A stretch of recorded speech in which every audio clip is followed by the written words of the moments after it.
Good morning, good afternoon, good evening. Thank you for taking a few minutes to join me today, where I'm going to show a resource that we put together around ransomware, more importantly, ransomware protection. It's a landing page, so to speak, that I put together. It's a collection of other resources of some very wise gentlemen around me.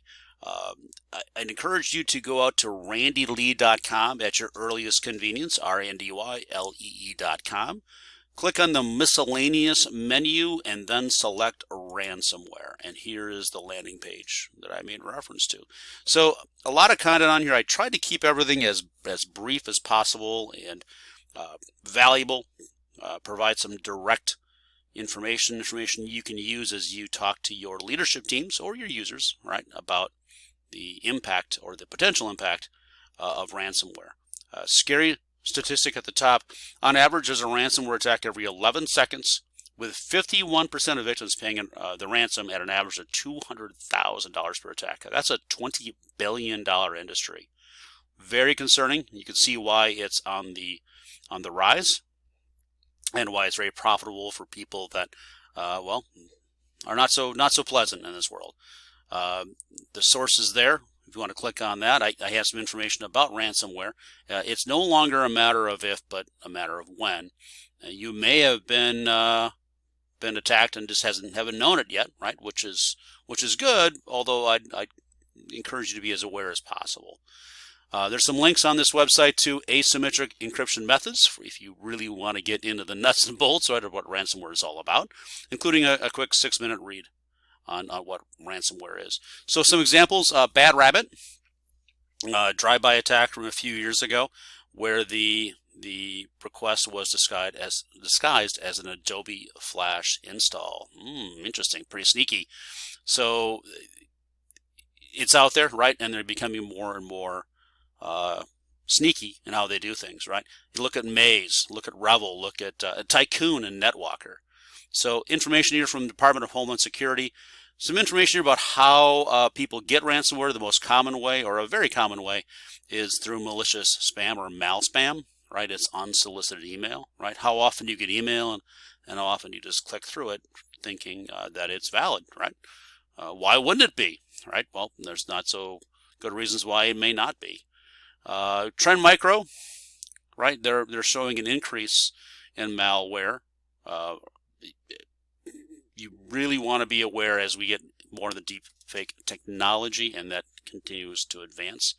Some good ransomware defense information here. If I click on these links, all right, this happens to be from Gabrielle. Very good reference point. Check it out when you have an opportunity. Part 1 and Part 2. Scary statistic, right? In 2018, 39% of ransomware victims pay the ransom. In 2019, that went up to 45%, and it's hitting 58% now. So it's there, it's happening. Be aware. There's ways you can report the incidents, right, through CISA. 20% of compromised organizations have paid ransoms of more than $40,000, and 25% have paid between $25,000 and $40,000. Again, very concerning statistics. And here's a link to NIST, a very good source of information for computer security. And this one's about incident handling guide, right? What do you do, right? And how do you handle these situations? You don't want to have that burden on yourself entirely. Can ransomware be removed, right? Each file coder has its own method of encryption, so you can't remove it like other forms, right? They're all different. A whole bunch of links. Try to keep them very brief. Good reads. This hour video by Rick Vanover, worth watching. I don't know if you have followed Rick Vanover, but very great resource you want to keep close, as well as Brad Lynch, who has 5 ways that Veeam provides ransomware protection. So specific to Veeam, this article is from last year and goes into some very specifics around the tools that we use within Veeam. good read. Here's 8 tips that I generally like to talk about, especially that 3-2-1-1-0 rule, right? I'll let you click on the link if you want to get into specifics, but it has to do with the number of copies of the data you have, right? 3 with at least 2 different devices. One of those should be offsite. Test your backups, automatically test your backups, and make sure that one is disconnected, and we'll talk more about that. Alarm notification using Veeam1, right? We have some predefined alarms. You don't need to build an alarm itself. It's there. It indicates that something's not right, or something may not be right. You want to look into it. So that's part of the detection phase. Along with number 3, the activity scan using Veeam1. Number 4, immutable storage, right? A very hot topic, right? Storage, right? Storage is storage, right? But immutable storage is locked, right? And you can click on this link to get more information about immutability, right? What it is, right? What's the importance of it? How do you use it? Automated testing using Sure Backup. Have you tested your backups? Yes, we tested them last year, right? Well, how about we test them every week through an automated process, and we can do that through our Sure Backup. Data integration APIs, neat tool. I can take my Veeam information, my Veeam backups, right, and do data mining or classification, security analysis, e-discovery or forensics, right? We have a comprehensive set of integration tools or APIs for that. Storage snapshots. What are your hardware providers, right? What's the HPEs, Exagrids, those people, right? What are they doing, right, to provide value? And then a simple one, but important, is diversify your credentials, right? How do I connect to these different systems, right? Is it the same password I'm using for something else, right? Having a variety of credentials only helps. This is an interesting link too. It's 20 bonus tips. There's a lot of content here. It's really about an hour-long presentation from Joe Martin and Rick Vanover. If you're interested in seeing it and want to get into these this level of detail, rather, please let me know, or Joe or Rick, and we'll go into this. Right? I won't list them all specifically, but feel free to look them up on your spare time. What happens if there is a crime, right? Who should file a complaint with the Internet Crime Compliance Center? If you believe you've been a victim, right, report it. All right, the FBI wants to know, they need to know. That's how they develop their trends and their information. So you'll be asked to file specific information, right, and that information will be used to prevent that crime from happening again. I also have more links on here from ransomware and Exagrid, ransomware HPE, and then here's that immutability. We talked about that before. Some good and short videos, right? Definitely worth watching. I think I have 4 of them.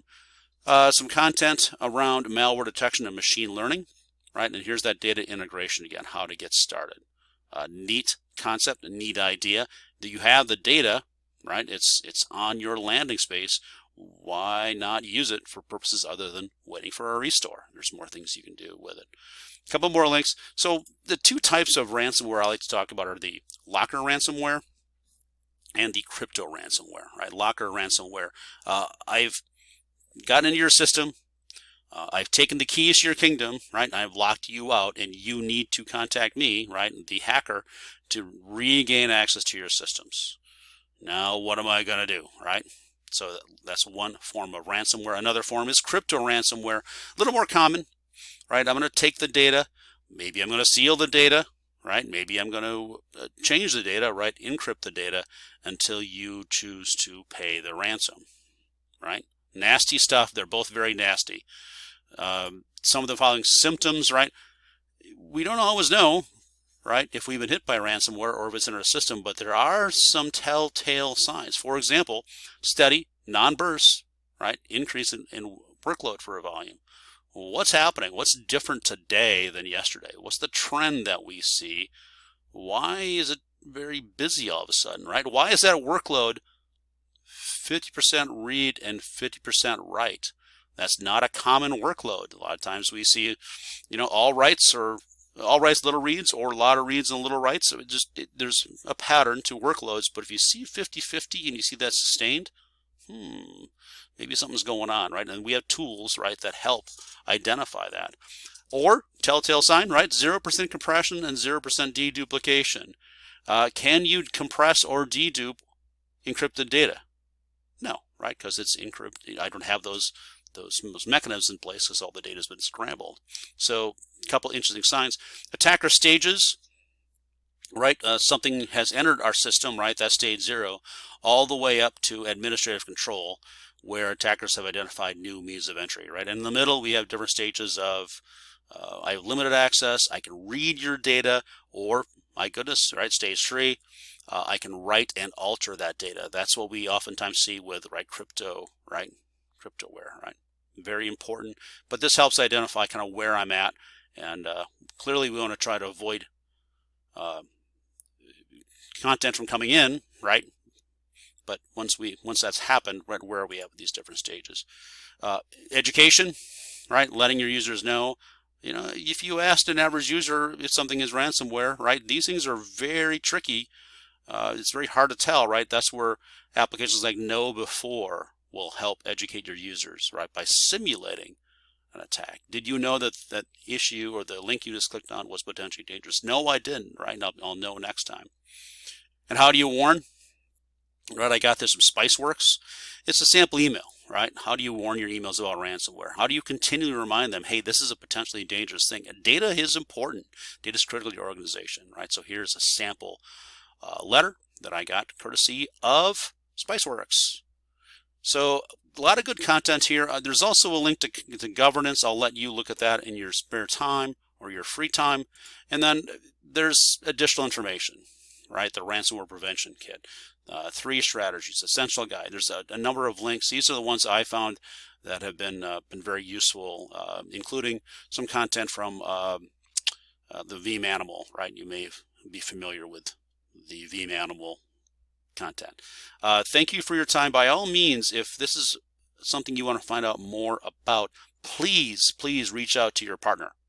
Please reach out to Veeam. Find people like me, a Veeam SE or other Veeam technical resource, or your territory account manager, right?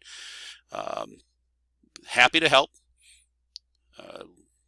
We'll gladly have these conversations and get into the depths, right? Whatever we can do to make your life easier, please let us know. Thanks again. Keep tuning in. My name is Randy Lee. I appreciate your time.